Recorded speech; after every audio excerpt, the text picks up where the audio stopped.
A couple of weeks ago, I uploaded a video on this channel. It was a video about Elvis Presley asking the question, is he overrated or not? The comment section in that video is really interesting because even though 90% of the people, the vast majority of the audience agreed that Elvis Presley is very much not overrated, that it's impossible to even conceive the idea of such a talented man being overrated, there was a lot of people that seemed to argue that Elvis was overrated in one sense and one sense only, and that was his songwriting skills and his singing. Now with the songwriting, I don't really want to waste too much time on that topic because Elvis Presley was not a songwriter, so you can't be overrated as a songwriter if you're not even one, and there's not a lot of people saying he was. Most of the people that love and listen to Elvis Presley know very well that he did not write his music. Most of the songs were either covers or songs written by other people for movies or for a specific album of his. So no one really is saying that he's one of the greatest songwriters ever.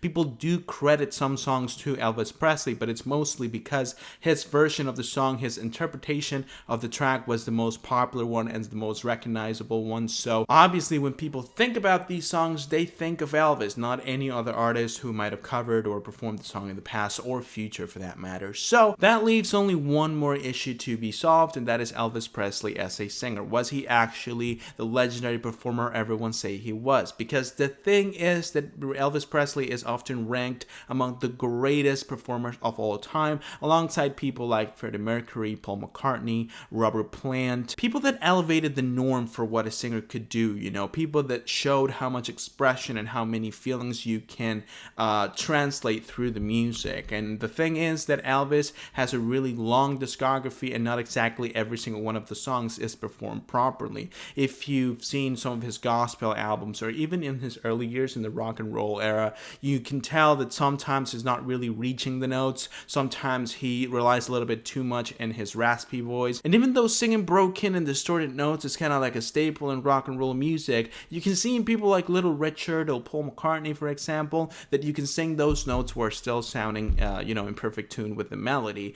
And in the case of Elvis, sometimes that doesn't really happen. However, if you've heard enough music and if you've enjoyed a lot of different types of performances and, styles of music, you can you come to an understanding of what an actual performance is, and the fact that it doesn't really has that much to do with vocal technique. It's obviously a really big part of it, and if you take, singing as a profession, then obviously you can ramp up the level of importance that vocal technique has in your music. However, Elvis was not only a singer, he was an artist. He was someone that used music to express his feelings, to express what he wanted the track to express. And to do that, you don't really need to sing in perfect tune at all times. Actually, sometimes singing off tune, singing with a raspy voice, singing in a way that it feels like your voice is tired and you don't have full control over it, can help the track. You can see that in people like David Bowie, Iggy Pop, Leonard Cohen, John Lennon, George Harrison, Bob Dylan being the greatest example of this fact. Like, you don't really need to sing in tune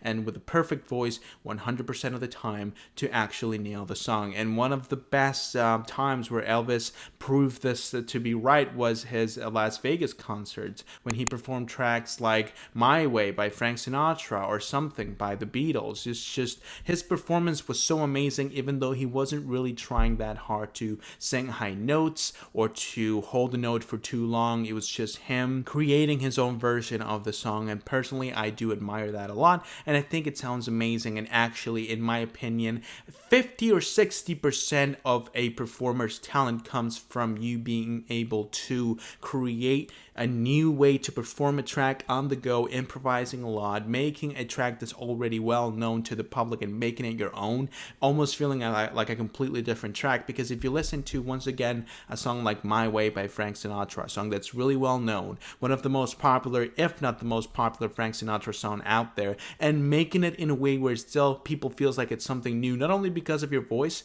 but because of the way you perform it. I think Frank Sinatra's performance is, it feels like a man coming to an end, to the end of his life, and realizing that even though he has some things that he wouldn't really like to talk about, he still feels proud and feels full of all the life he lived in his, lifespan. It is epic, but it's also a little bit depressing. And on the other hand, Elvis's version of the song, it feels more like an homage to a man you once admired rather than you talking about your own life. And personally, I think that goes to show his level of skill at the time of creating a new concept inside a song that already exists, without changing the lyrics, without changing the melody most of the times, but only by adding his own vocal inceptions, his old quirks to the whole thing. I mean, I pretty much feel like every time I listen to Elvis singing a song, it's totally different from any other version of the track that you may find out there. And I think that is more than enough to say that he was a great performer. But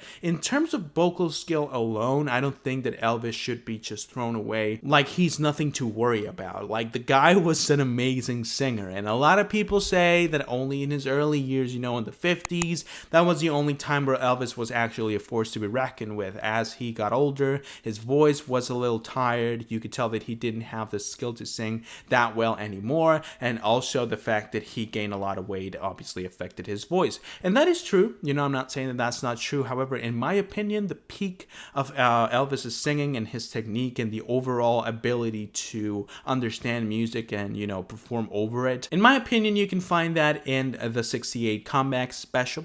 Personally, my favorite version of any of his most famous songs, like Can I Help Falling in Love, Are You Lonesome Tonight, Jailhouse Rock, and even Heartbreak Hotel, are found in this special. It is incredible how he has all this personality filtering through his voice all the way up to the speakers, and you can feel the swag and all the coolness that Elvis is known for, while still the same elegance and tenderness that a lot of females loved about Elvis. Matter of fact, I would say that if you want to make the argument that Elvis was not such a great singer, you should go to the early years, because his voice was pretty immature back then. I'm not saying that he was immature, I'm saying his voice. You can tell in songs like Blue Moon, for example, that he had to use a lot of echo. At the time of recording this songs that were slower and involved a lot of notes that you have to maintain for a long period of time, because he wasn't able to do it without vibrato, which is a technique that singers use and that Elvis was full of it. 100% of the time he was singing is a really good way to maintain a long note without, your voice cracking or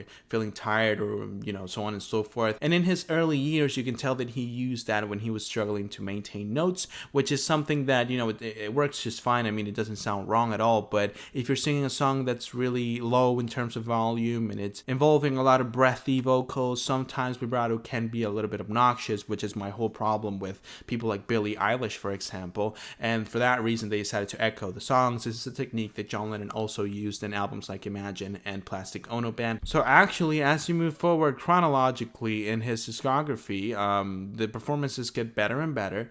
In my opinion, the variety of styles he was able to perform also improves. Like, he was able to adapt to a lot of different genres, including rock and roll, Delta blues, gospel music, pop ballads. Like, he was really good at every single one of these. However, in my opinion, when it comes to gospel, that's when we really get to see the peak of Elvis and his performance style. And when you look at the infamous Las Vegas stage of his career, I think you can still find a lot of great performances. However, he was singing a lot of concerts in really short periods of time. He was high or drunk a lot of the times on stage because of some really bad management. I'm not really going to get into that because that is more, gossip than music, so I'm not really going to talk about any of that. However, he was going through a really hard time and he was suffering from a lot of health issues, so you can see him being, on a lot of different substances on stage. And even then, he still performed really well. While it might have not been the greatest time to be an Elvis fan, I'm pretty sure a lot of people were happy that he was still releasing music and, performing music. And if in my opinion, his ability to understand music was also at its peak in this stage of his career. However, his voice wasn't really with him anymore. Anyone saying that he can't sing, or he doesn't deserve to be called one of the greats of all time in terms of performance alone. I think that they really need to take a deep dive into his discography and his live catalog too, because that's when you really get to actually see how well they perform. And with Elvis, I mean, many of these songs sound exactly like the studio version. And considering we're talking about the 60s and the 70s, where the studio versions were so filtered, even, as much as today, to sound perfect. There were so many takes taken for, to make the perfect take and use it for the record. And back in the day, you didn't really have autotune in the live performances, so not like today, where I don't even really know how we got to this point in the music industry when an artist gets to literally have autotune, really clear and obvious autotune in the microphone in live performance. I don't know, personally, I think that just ruins the whole point of a live performance. However, with Elvis, you didn't have that, and still a lot of his songs performed live sound exactly like the studio version, even years after the song was released. Because your voice changes throughout years. You can do something right now that you couldn't do when you were a kid, and you can do things when you were a kid that you can't do right now. That's just the way, aging works, and still Elvis Presley was able to perform every single one of his songs without even struggling. There's very few songs that Elvis avoided because he wasn't able to do it anymore, but again, that has more to do with aging rather than his own ability to perform. So I think that people just need to actually go ahead and take a look at his discography, and that's only talking about the actual vocal skill and vocal technique. We're not talking about influence here, because that's a whole nother topic. I covered that on my original video of Elvis Presley. You can find that on the channel. However, I want to know your opinion on this whole thing. As a fan or as a hater, do you think that Elvis Presley was overrated in terms of singing or not? Do you think that he deserves all the praise he gets as one of the greatest singers of all time? In my opinion, I'm going to say it once again to confirm, I believe that 100% yes, he deserves every single bit of praise. I do feel like a lot of people seem to be mistaken about his actual ability, saying that he had the same vocal range as people like Freddie Mercury or Robert Plant, which is a ridiculous take. No, he wasn't even close. However, he could do things that Freddie Mercury wasn't able to do, just as Robert Plant can do things that Elvis can't do. Like, you can't really rank an artist based on his vocal range or only a specific thing like falsetto and things like that, because if anything, I think that music allows us to have different ways of expressing ourselves and different ways to enjoy the art. One day we can be in the mood to listen to the high theatrical notes that Freddie Mercury was known for. A different day we may want to listen to the chaotic, heavy nature of an Ozzy Osbourne performance, and another day we can just be in the mood to listen to the deep, tender, but also wild nature of an Elvis Presley performance. That is, in my opinion, the real beauty behind music as a form of art. That is going to be it for today's video. I really hope that you guys enjoyed. If you did, go ahead and leave a like on the video and subscribe to the channel